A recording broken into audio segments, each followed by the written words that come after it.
Hey you guys, welcome back to another episode of Lot Pop Talks. As always, I'm happy for you being here. Remember to always like, share, subscribe, comment, post, whatever you want to do on the podcast. It really helps the channel grow. It helps the podcast reach new people. It helps us to develop ourselves, our relationships, our marriage, our personal relationship with God in a way that grows us, in a way that deepens us, in a way that expands our self-awareness, and our self-development.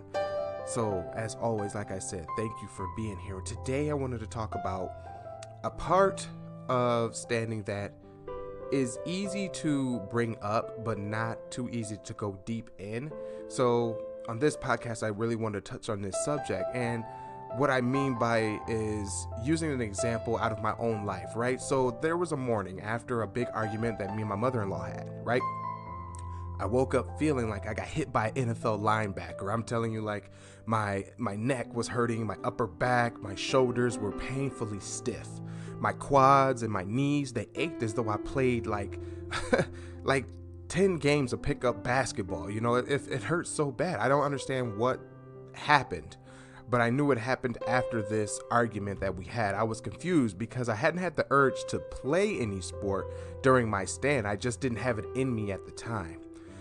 I was, however, involved in another type of draining activity, and that was in pointless arguments. I remember, guys, coming home and the constant tiptoeing of trying my best to avoid confrontation.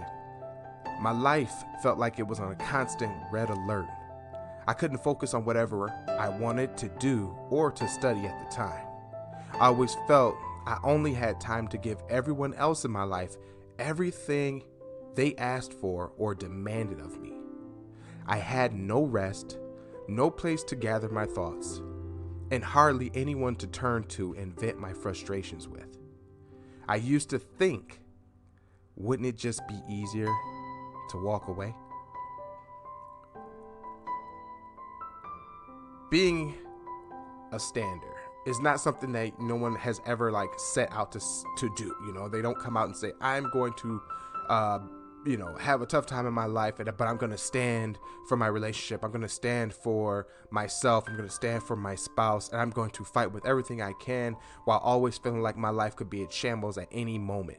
I don't think anybody set out to do such a thing, and yet we're still in this predicament.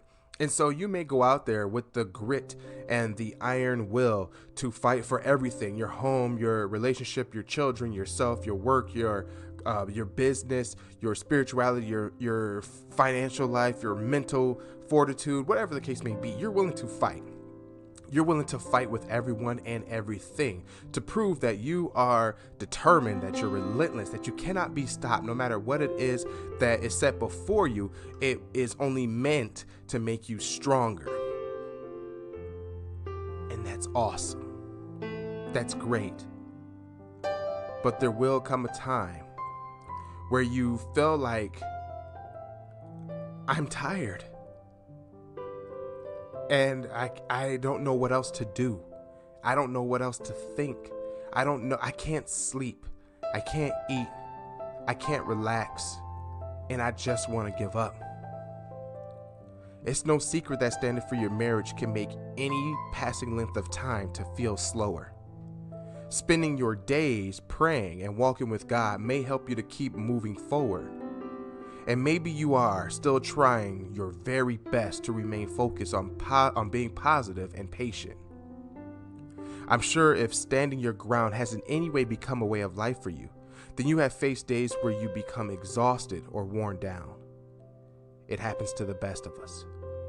Feeling tired of putting your best self forth will happen from time to time.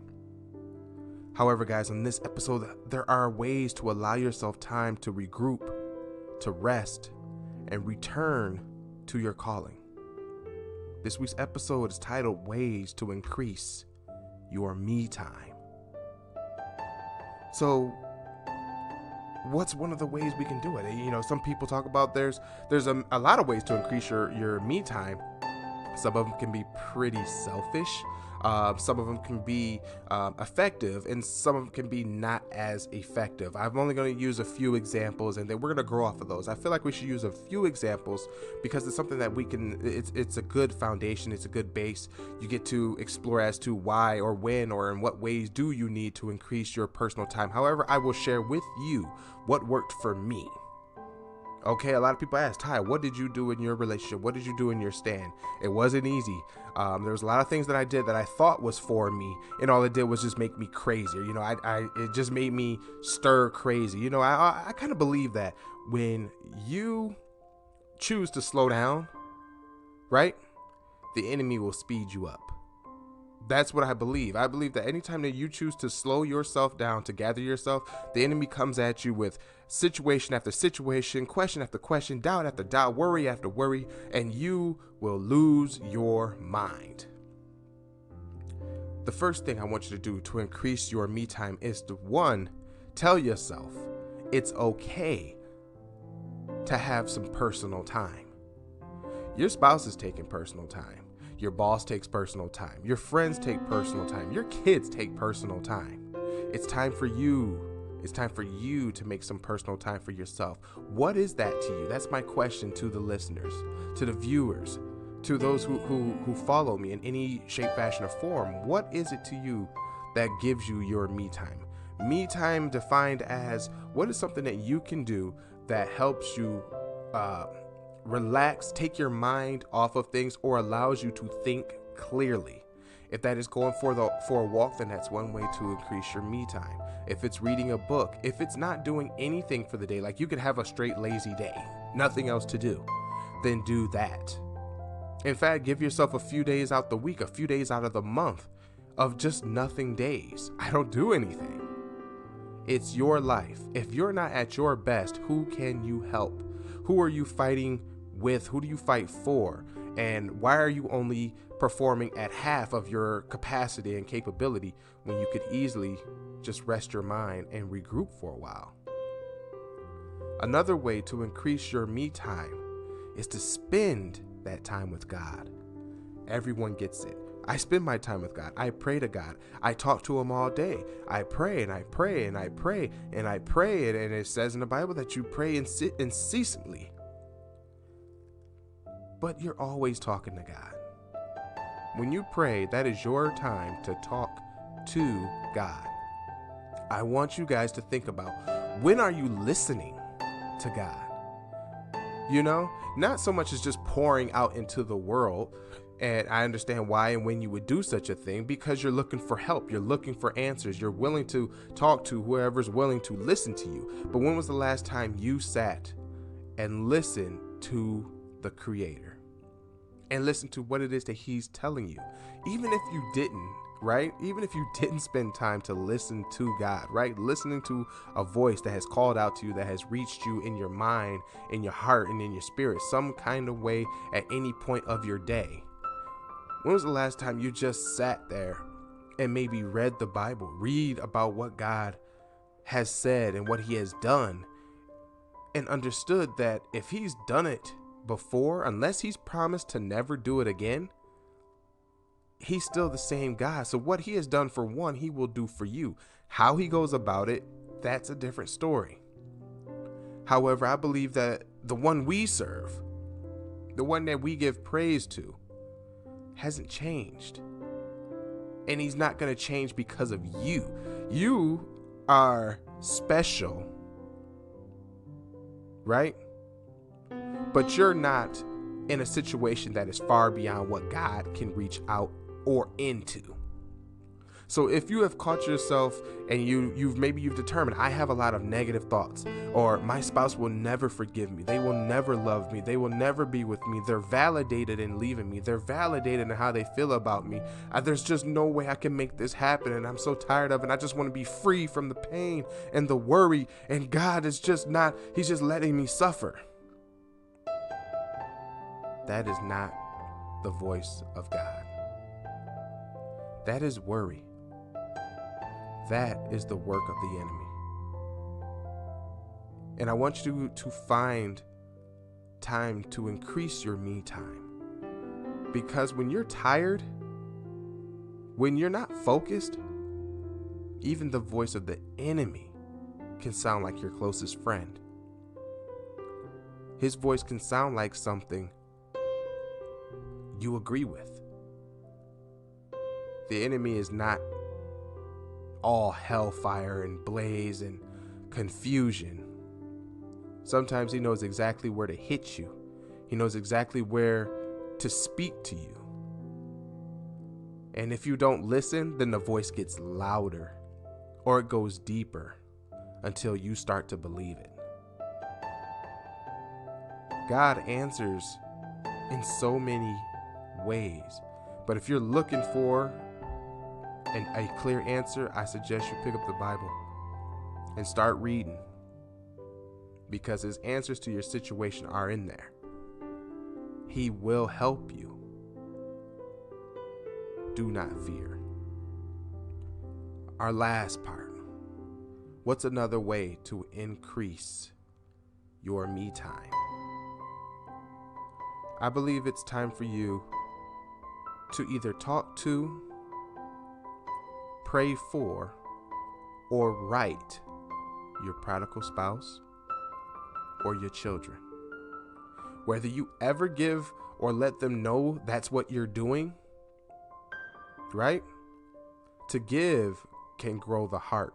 To give in the right areas can deepen it. If you are finding yourself with many things you want to say to your spouse, with many things you want to tell about tell your children or teach them, I suggest you go ahead and do that, because it's something that you want to do. And you have a lot to teach. You have a lot to share. Even if your relationship doesn't work out, help the children. Even if your day is going terrible, pray for your spouse, for them to have a better day. No matter what it is that they're doing, they're helping a friend that may be sick. Maybe they have a huge business affair to take care of, or something's going on at work, or if it's just on a trip, or maybe they're just going to the store.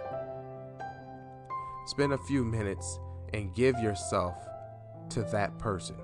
Why am I telling you this? Because like I said earlier, it helps you grow who you are as a person and your heart.